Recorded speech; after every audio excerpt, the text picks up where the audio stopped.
Hay que decir un sí esta mañana o tarde a la declaración de que las experiencias con Cristo tienen un carácter transformador. Cuando Cristo se encuentra con alguien y alguien se encuentra con Cristo, esa persona tiene una transformación. Hay varias cosas que le ocurren, pero una de las que le ocurren es que cuando de verdad alguien conoce a Cristo, no lo conocía antes. A lo mejor era religioso, sabía que había Dios, pero hubo un día que la persona se encontró con Cristo de verdad, recibió al Señor, nació de nuevo, experimentó salvación, su cuerpo se hizo un templo en el cual mora el Espíritu Santo. Y una de las cosas que se transforman literalmente cuando de verdad la persona es cristiana, se llaman las prioridades. Cristo de verdad en un corazón transforma las prioridades de la persona que lo recibe. Si alguien profesa ser cristiano y tiene a Cristo y las cosas de Cristo en otro lugar que no sea el primero, esa persona profesa falsamente el evangelio. No ha conocido a Cristo. Esta mañana queremos hablar del mensaje que el pasaje de ángeles, pastores, Cristo, José, María, coros nos regalan en la lectura que miramos todos sobre la verdad de que Cristo tiene que ser mi prioridad. Dígale a su vecino: hermano, yo quiero que el Señor sea tu prioridad. Pero dígaselo de verdad sin pena, dígaselo de verdad, aunque sea el esposo, la esposa, el hermanito que está delante, atrás. Hermano, hace falta que Cristo sea tu prioridad.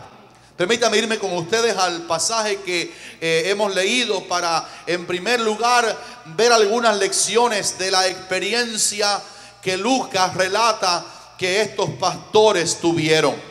Hay que hacerle 4 preguntas al texto que leímos. La primera es: ¿quiénes tuvieron esta experiencia? Y la respuesta está en el pasaje. Dice que quienes tuvieron esta experiencia fueron unos pastores de la región de Belén, aquellos trabajadores que la casta mejor de la sociedad los menospreciaba. Era un trabajo que a veces les impedía participar de las fiestas más espirituales, porque estaban inmundos a causa de animales, a causa de algunos sacrificios que tenían que hacer, que no eran para Dios, sino parte del sacrificio de ser pastores de ovejas. Ellos tuvieron esa experiencia.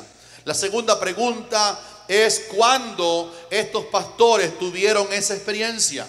Y Lucas dice que la tuvieron esa experiencia mientras velaban y guardaban las vigilias de la noche sobre su rebaño. Ellos aprendieron esa noche que Dios honra cuidar a los indefensos.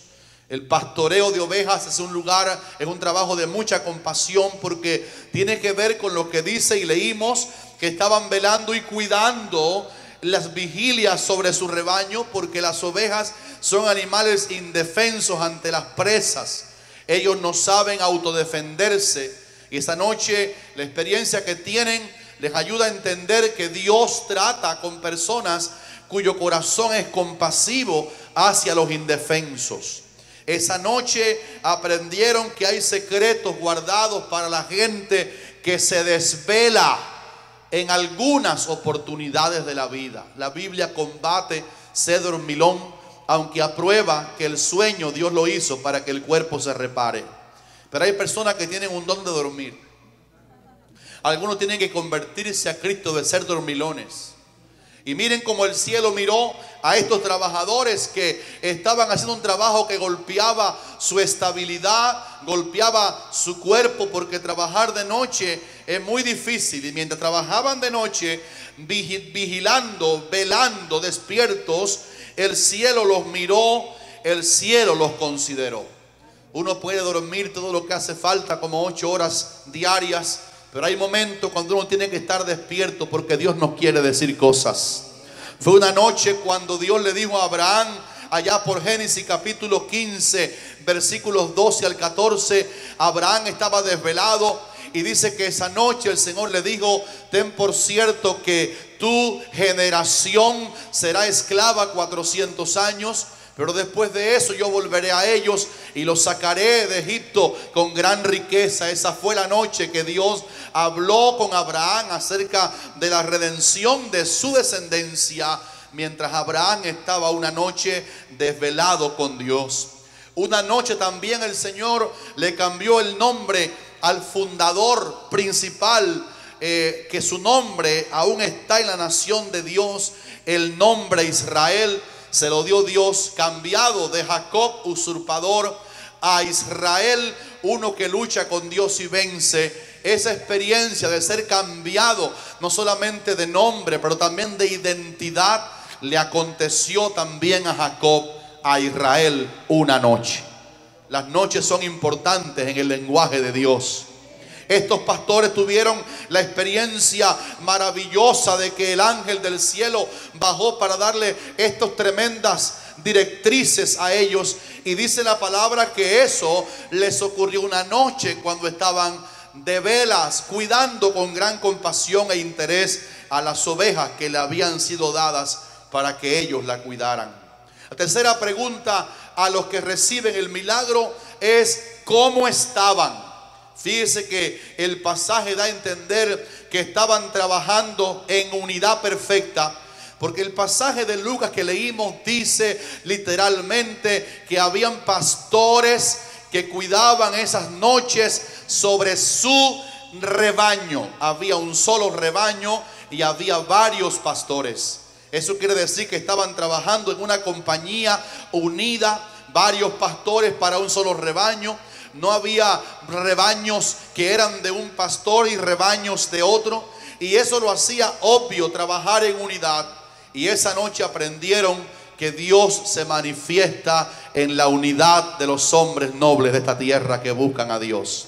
Si usted quiere ver al Señor manifestar en su vida, no se independice, no se aísle, sea alguien que pertenece a la unidad del cuerpo del Señor, y el Señor lo va a bendecir poderosamente. La cuarta pregunta es: ¿qué le sucedió a ellos? Lo que le pasó, Lucas lo dijo así tan clarito, dice: un ángel del Señor les apareció a todos. Esa noche, cuando el ángel se les apareció, los pastores aprendieron que Dios está al tanto de todo en nosotros. Dios está al tanto de nuestros trabajos. Él sabe en qué trabajas. Dios está al tanto de nuestros horarios. Él te ve de día y de noche. Él te conoce personalmente. Y la otra cosa es que Lucas relata que la gloria del Señor los rodeó de resplandor.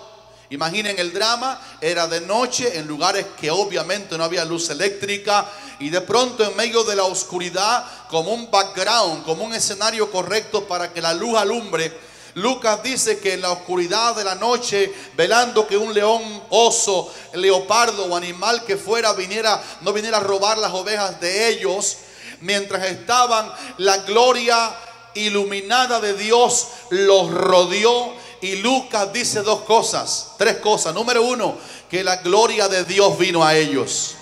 Número dos, que la gloria de Dios es un gran resplandor. Y número tres, que la gloria de Dios los rodeó a todos. Ellos aprendieron esa noche que el Dios de los cielos es el Dios de la gloria. Si hay gente que lo cree en esta mañana, denle la gloria al Dios de la gloria, por favor. Denle la gloria, diga conmigo: gloria al Dios de la gloria.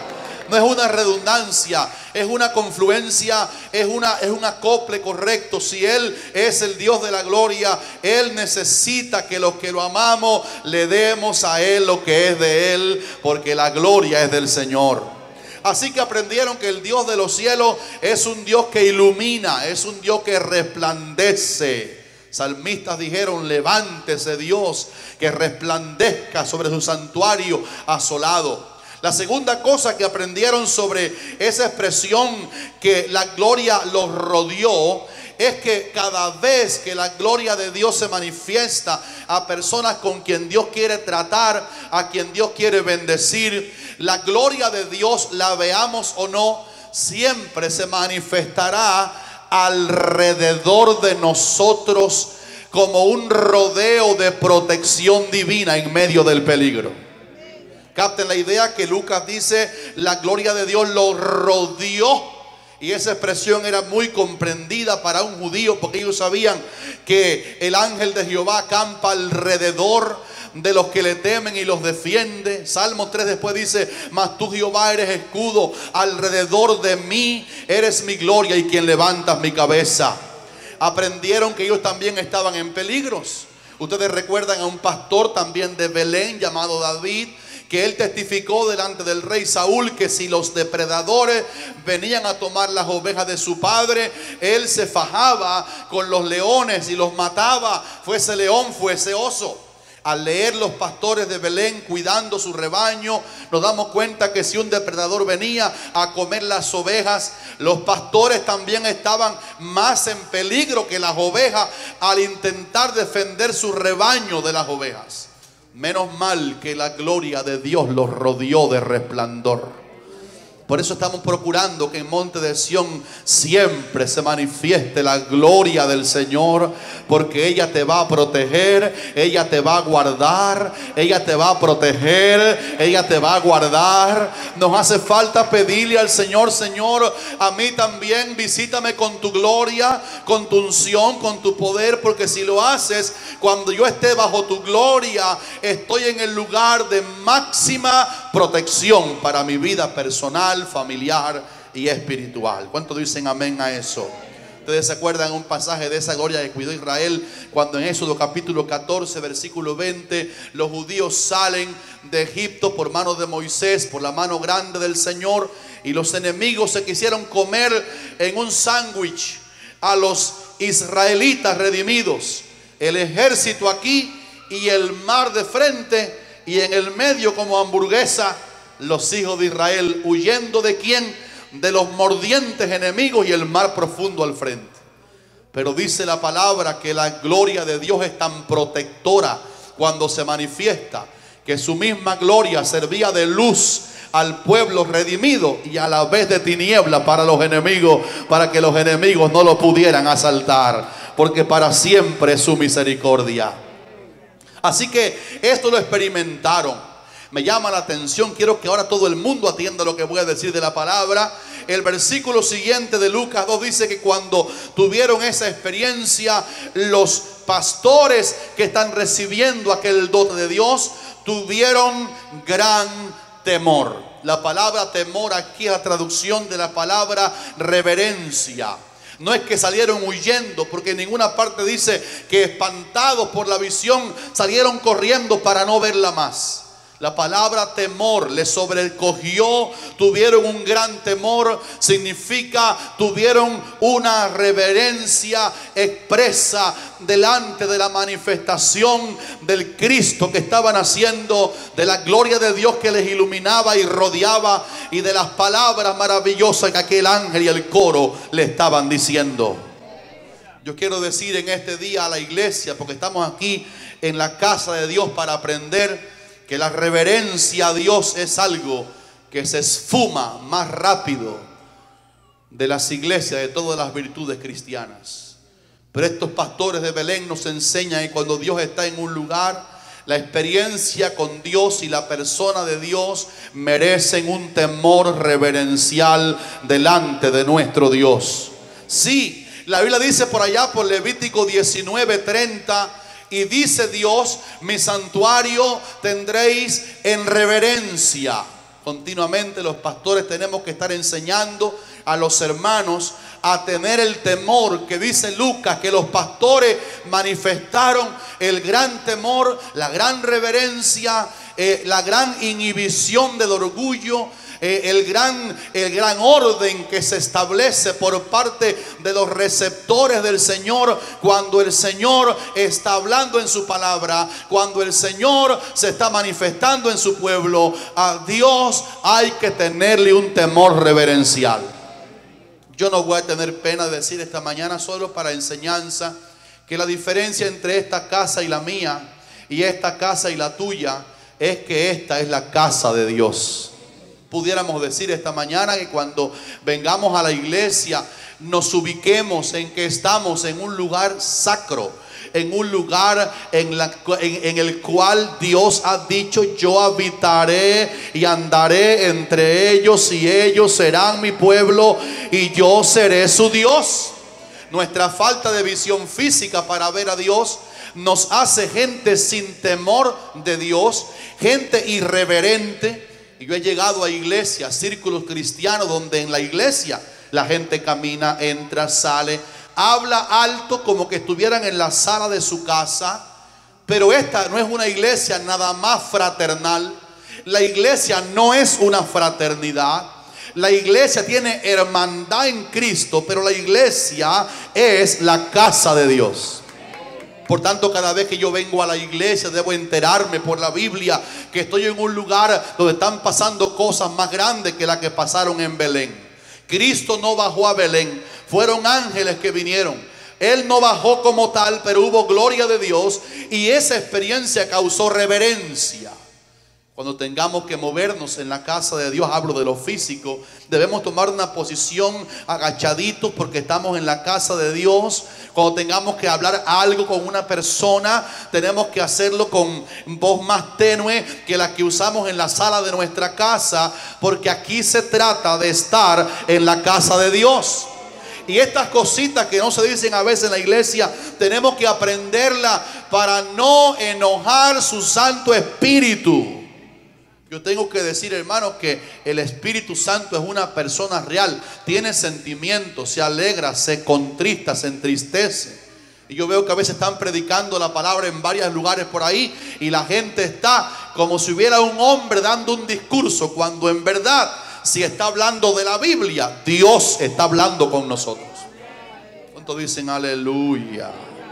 Dile a su vecino: está fuerte, pero es verdad eso, hermano. Hay que tener reverencia, hay que tener temor en la casa de Dios, hay que cuidar el santuario del Señor.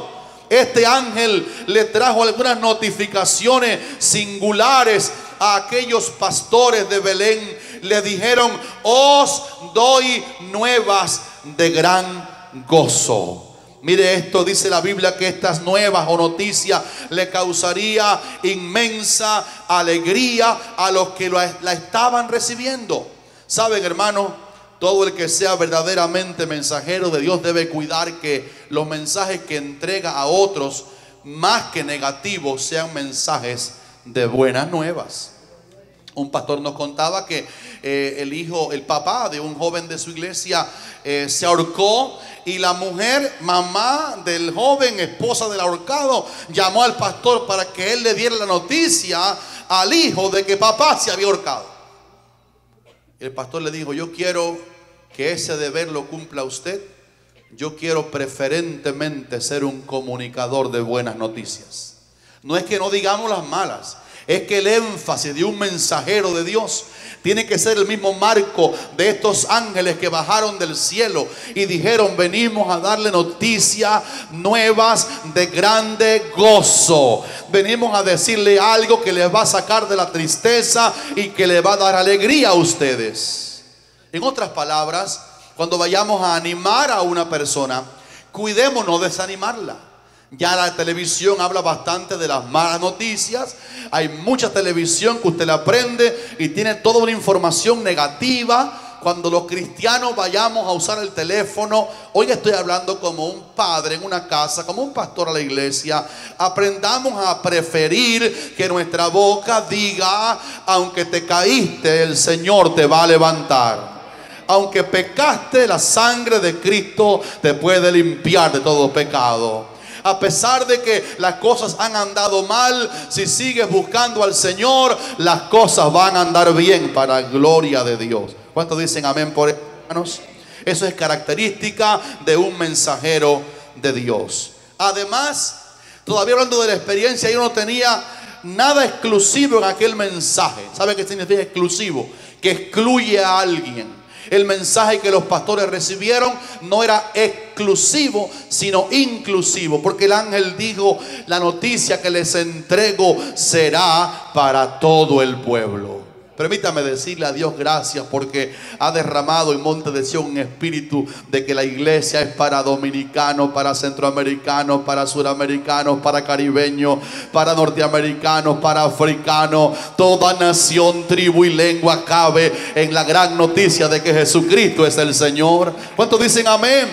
Fíjense que Dios no es exclusivo en la Navidad, sino que Él es inclusivo 100%. Algunas personas han dicho: pero yo no tengo ropa para ir a la iglesia, porque allí va la gente bien vestido. Venga con lo mejor que tiene. Y si lo mejor que tiene es algo pobrecito, usted está incluido en el plan de Dios también. La iglesia es un lugar abierto, porque sus noticias son para todo el pueblo. Dice la Biblia: Dios no hace acepción de personas. A veces hemos encontrado cristianos todavía pobrecitos, completamente niños en el Señor, que no se juntan con cierto tipo de personas, aunque sean cristianos como ellos, porque no pertenecen acaso a su casta. No hay nada más absurdo y que denota que esa persona no conoce nada del evangelio que separar la iglesia por clases. O decir: tú que eres de aquí, de esta etiqueta, te vas a sentar aquí, y tú que no eres así, te vas a sentar allá. Santiago en la Biblia prohíbe que sentemos al hombre del anillo de oro aquí adelante y digamos al mendigo: te quedas allá. Cristo es para el pobre, para el rico, para el alto, para el chiquito, para el gordo, para el flaco, para el negro, para el blanco. Que digan amén los que lo quieren esta mañana. Cristo es para todo el pueblo. Seamos inclusivos para servir al Señor, y que el cielo no nos reproche alguna vez por hacer algún tipo de división racial o de clase en la iglesia, que es de verdad la iglesia del Señor. Hoy fue lo que dijo el ángel a los pastores: le doy nuevas de gran gozo que será para todo el pueblo. Y les habló de la palabra hoy. Diga conmigo: hoy. El ángel le dijo: hoy les ha nacido en la ciudad de David un Salvador, que es Cristo el Señor. Sabe, hermano, la palabra hoy es la palabra de Dios en su trato con el hombre. Dice la Biblia que hoy es el día de salvación. ¿Cuántas personas están en el infierno? Porque yo debo decir aquí otra vez que el infierno existe, que hay cielo y hay infierno, que el que no quiere a este Cristo se va a perder en el lago que arde con fuego y azufre, aunque después de muerto le hagan 9 rezos, o sea, un novenario, aunque lo pasen por un purgatorio que no aparece en ninguna parte de la Biblia. Está establecido a los hombres que se mueran una vez y después de esto el juicio. Y es por eso que cuando Dios habla de anuncio de buena voluntad de Él, Dios siempre los coloca en el presente. El ángel dijo: hoy es que les ha nacido un Salvador. No se pierdan de mi tema, que tiene que ver con que Cristo es mi prioridad. En otras palabras, el mismo ángel le dijo a ellos que Cristo les había nacido hoy, y tituló al recién nacido como un Salvador, que es Cristo el Señor. Miren la prioridad aquí. Cuando los pastores reciben el mensaje, ellos oyen que les nació un Salvador, que es Cristo el Señor. Los pastores se dieron cuenta que si no encontraban a ese, ellos se podían perder, porque el ángel les dijo que nada más había uno, que era el único Salvador. Esa noche ellos entendieron que en Cristo estaba la vida, y que la vida era la luz de los hombres. Nuestras vidas necesitan al Salvador para todo. ¿Cuántos dicen amén por eso? En otras palabras, hay un solo mediador entre Dios y los hombres, Jesucristo. Y los discípulos, aquellos pastores, captaron la idea de que Cristo era la única persona que les podía ayudar a ellos a ser salvos. Hay 2 bandos nada más en los seres humanos respecto a Cristo: los que creen en Él y se salvan, los que lo dejan para mañana, y mañana nunca llega y se pierde. Un día Moisés, mi hermano, predicó aquí un mensaje llamado casi te salvas. De las personas que comenzaron a postergar a Dios Mañana yo voy a ir a la iglesia, mañana me voy a entregar, mañana voy a ser cristiano. Pero mañana nunca llegó, porque el hombre, dice la Biblia, no es señor de su camino. Así que ellos entendieron que la noticia era hoy y que la actitud que tenían que tomar respecto al Señor era también de ese mismo día. Permítame, antes de pasar al segundo punto y casi acabar el mensaje, decirle a ustedes que este ángel está hablando de la persona más grande que jamás haya nacido en el universo. Permíteme, los que están callados, oírle decir amén por un momento. Le dijo: este que ha nacido hoy, Él es Cristo el Señor. En otras palabras, David no fue Cristo el Señor, Jeremías tampoco, Daniel tampoco. Ha habido una sola persona que tuvo la garantía de ser el nacido más excelso del planeta. Yo lo quiero poner en alto en Monte de Sión siempre. Él se llama Cristo el Señor. Por eso el pastor Eliseo es un siervo del Señor, no determinante, sino un instrumento en sus manos. El único que no puede faltar aquí en la iglesia se llama el más grande que ha nacido de todo, que es Cristo el Señor. ¿Qué distinguía a aquel Salvador encarnado cuando el ángel anuncia que nació hoy? Ellos van a oír cómo encontrarlo. Hay una señal que el ángel da, una señal que hace de nuestro Señor, lo hace a Él singularmente humilde. Como me encantó la parte del drama cuando Anabelita respondía a los incrédulos del drama por qué no había nacido en un lugar tan grande cuando Él era el rey del mundo. Y explicaba exactamente el lenguaje de la Biblia. Él, habiendo sido rico, se hizo pobre para que nosotros con su pobreza fuésemos enriquecidos. En otras palabras, Él se manifestó para alcanzar al hombre en su más baja condición. Él podía tratar con Herodes, que era un millonario, con Pilato, hombre de la casta política de Roma, pero también atendía a los más débiles, a los que nada tenían. Atendía a mujeres menstruosas, enfermas. Atendía a hombres paralíticos. Atendía a ciegos. Atendía a mendigos como Bartimeo, que estaba junto al camino mendigando. Él bajó al nivel más bajo para enseñarnos que el Salvador nuestro, a quien estamos celebrando aquí en este día, es singularmente humilde.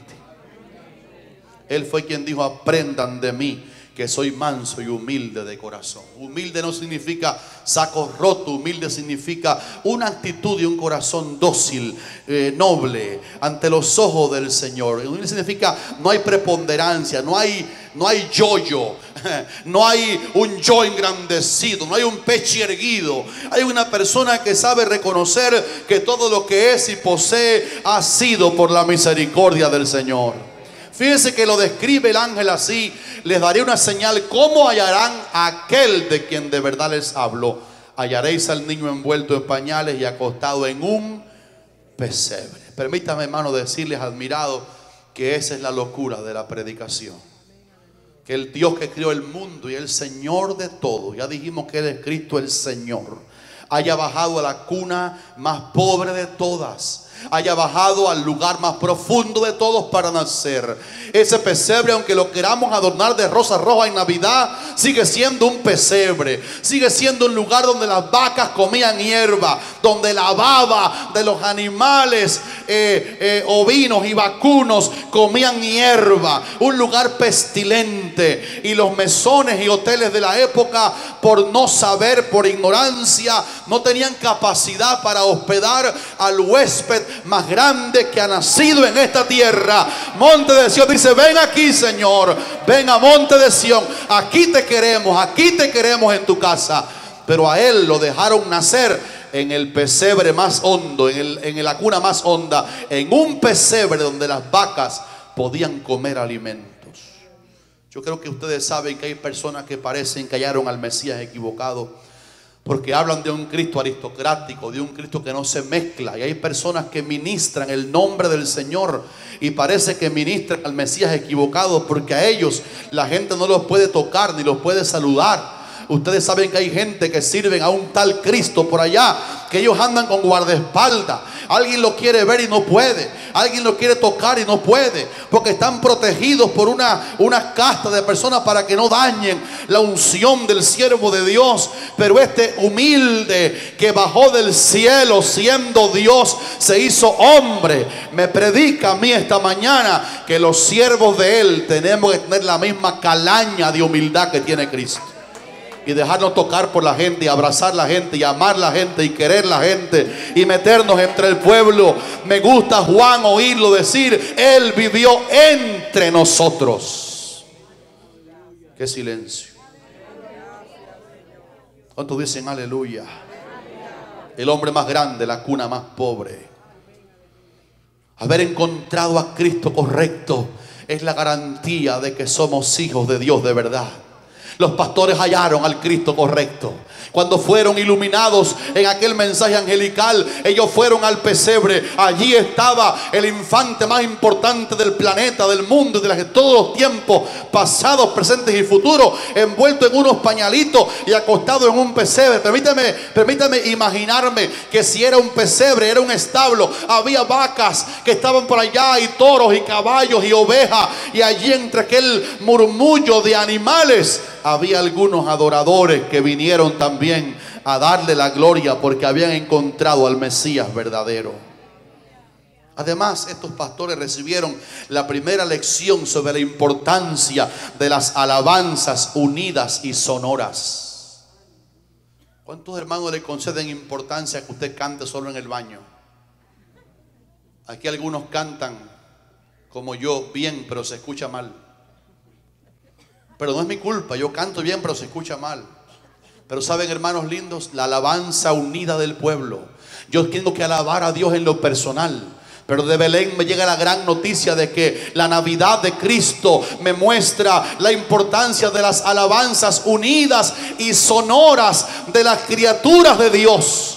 Porque esa noche apareció con el ángel una multitud de las huestes celestiales, aleluya, que alababan a Dios y decían, aquellas huestes celestiales alababan a Dios y decían, yo quiero que lo digas conmigo en alta voz, que decían a gritos, gloria, si no puedes decir fuerte, gloria a Dios en las alturas, y en la tierra paz y buena voluntad para con los hombres. La Biblia revela la importancia de que el pueblo unido cante al Señor.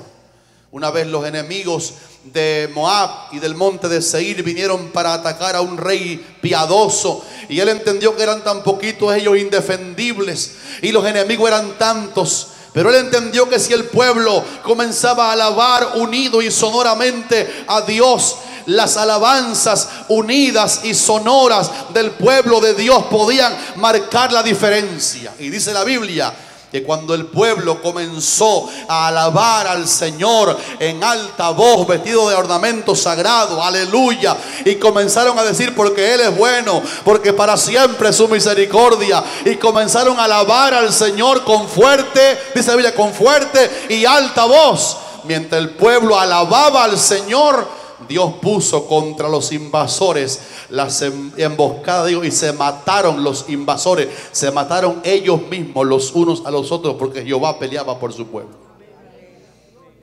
Hoy estoy enseñando, no llegue tarde al culto, venga la parte de las alabanzas. Yo quiero corregir algunos errores. Yo, lo que me importa es el mensaje. El mensaje es la comida de Dios. Pero el culto tiene una verticalidad doble. Hay que darle a Dios la gloria. Cuando yo vengo a darle gloria a Dios con el pueblo del Señor, estoy participando de guerra espiritual ganada. Cuando yo vengo a darle gloria con mis hermanos al Señor, yo sé que allí envía el Señor después bendición y vida eterna. Yo me he encontrado con gente muy seca espiritualmente, que se han ido secando porque dejaron de reconocer que la alabanza unida y sonora del pueblo de Dios es atractiva a la gloria protectora de nuestro Dios. Venga al culto, venga a la alabanza de su pueblo, y se quedará asombrado lo tremendo que Dios va a hacer con usted. Estos pastores finalmente tomaron una decisión. Se dijeron unos a otros: pasemos pues hasta Belén y veamos esto que nos ha sucedido y que el Señor nos ha manifestado. Recuerden que era de noche, pero ellos dijeron: pasemos pues hasta Belén. Hay un secreto en venir de noche a la casa de Dios. Siempre que lo digo, señalo, hermanos, que lo desesperan por lograr, pero el trabajo del cual viven es de noche, no es de día. Pero hablo de hermanos que pudieran venir de noche. Hay cosas que lo han amarrado en su vida personal y han tomado una actitud de solamente el venir el domingo, como hacen los religiosos, pero perdieron el fervor por la casa de Dios. Esta gente nos enseña desde Belén, en la Navidad de Cristo primera, que venir a la congregación de Cristo de noche se convertirá en un testimonio irrefutable de su poder. Vamos a Belén aunque es de noche. Y fueron a la congregación, y al llegar, aunque Lucas dice que vieron a María, José y al niño acostado en el pesebre, había otros allí también, porque después dice que ellos testificaron a los que allí estaban de lo que se les había dicho acerca del niño. Yo quiero, hermanos, que ustedes sepan por la palabra esta mañana que estos pastores que estaban trabajando fueron a congregarse donde estaba Cristo.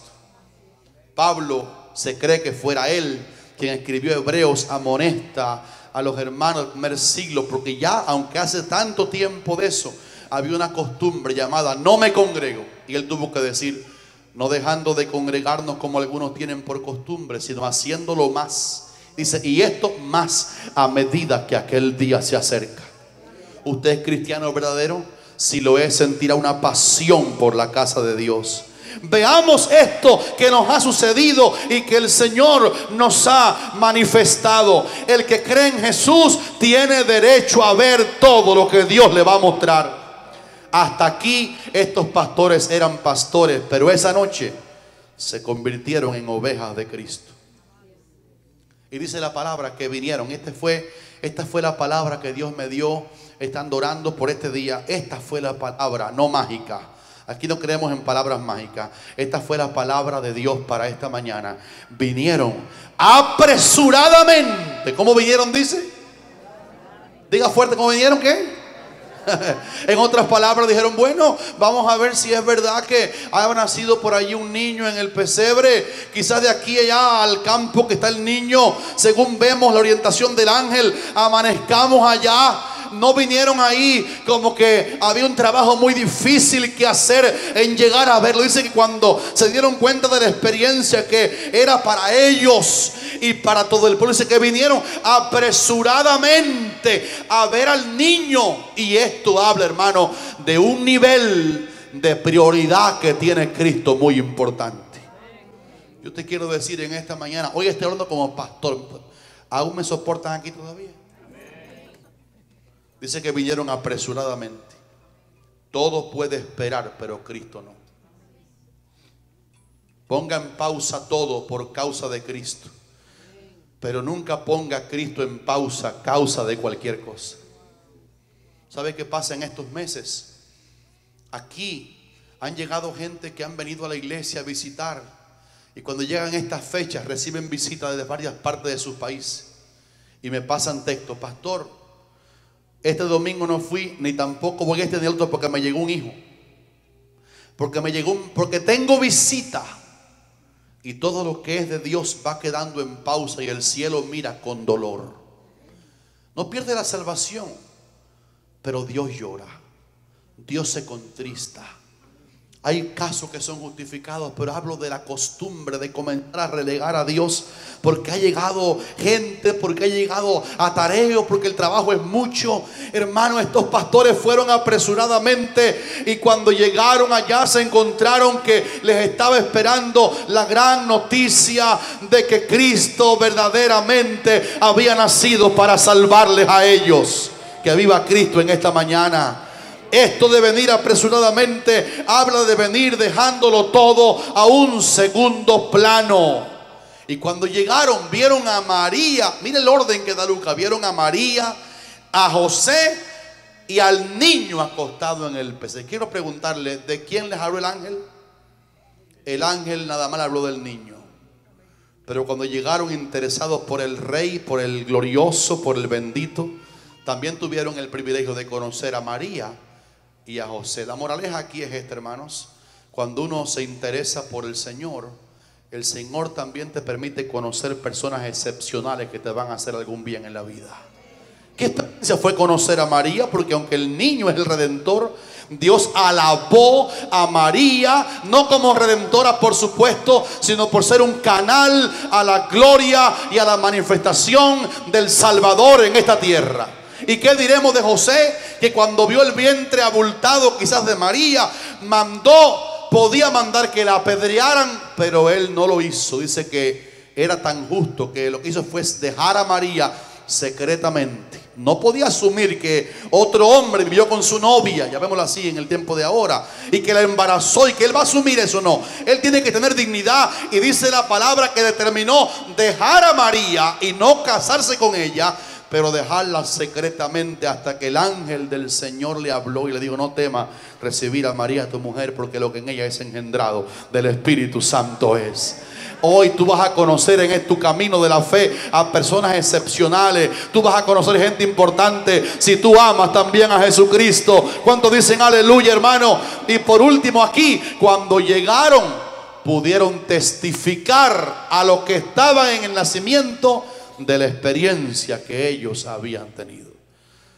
El pastor Manay está aquí esta mañana. Él me decía hoy en la casa que estos pastores fueron los primeros misioneros que hubo, porque ellos testificaron de Cristo a la gente que estaban allí.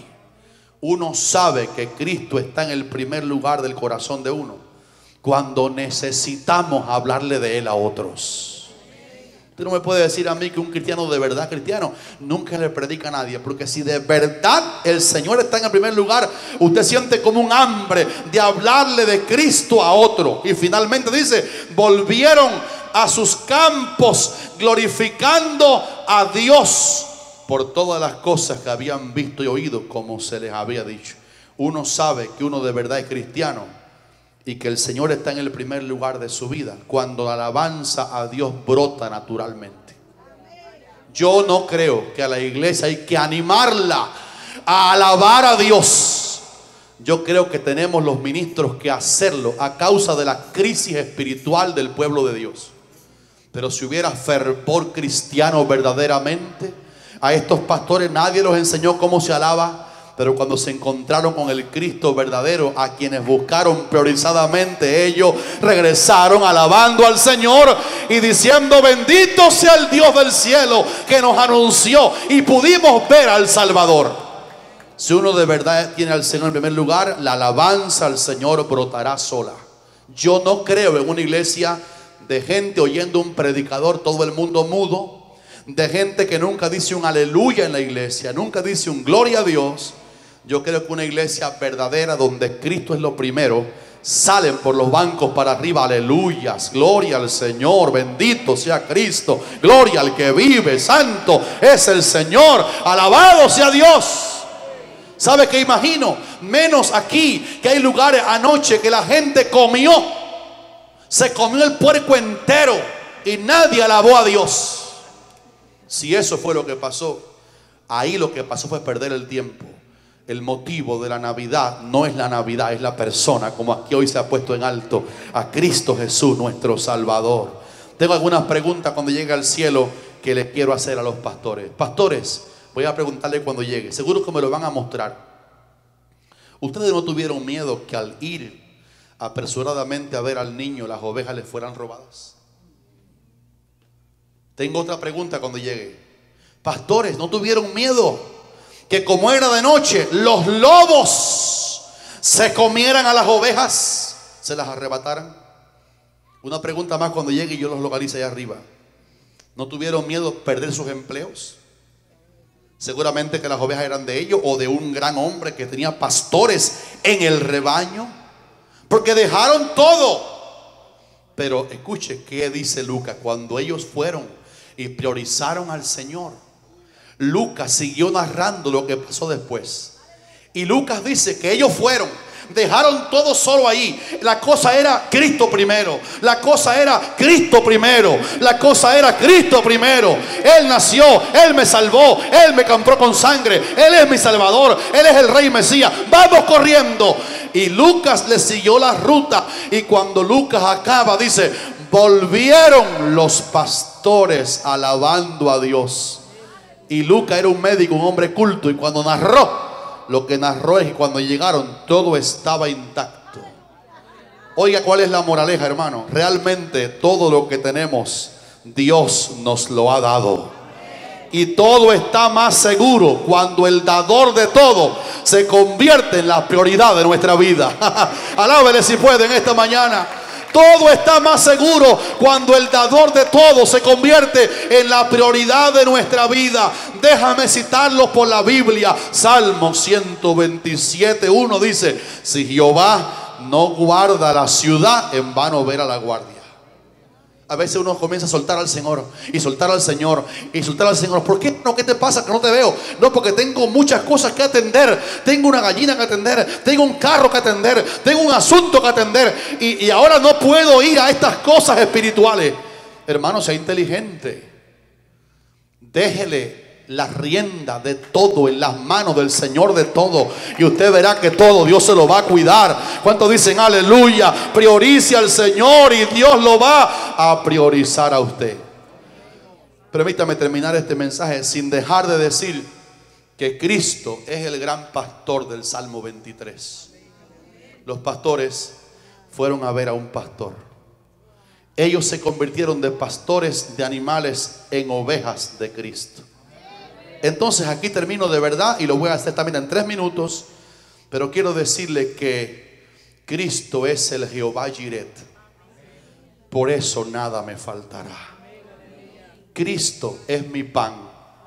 Así que en lugar de delicados pastos me hará descansar. Cristo es mi reposo. Así que junto a agua de reposo me pastoreará. ¿Quién dice aleluya?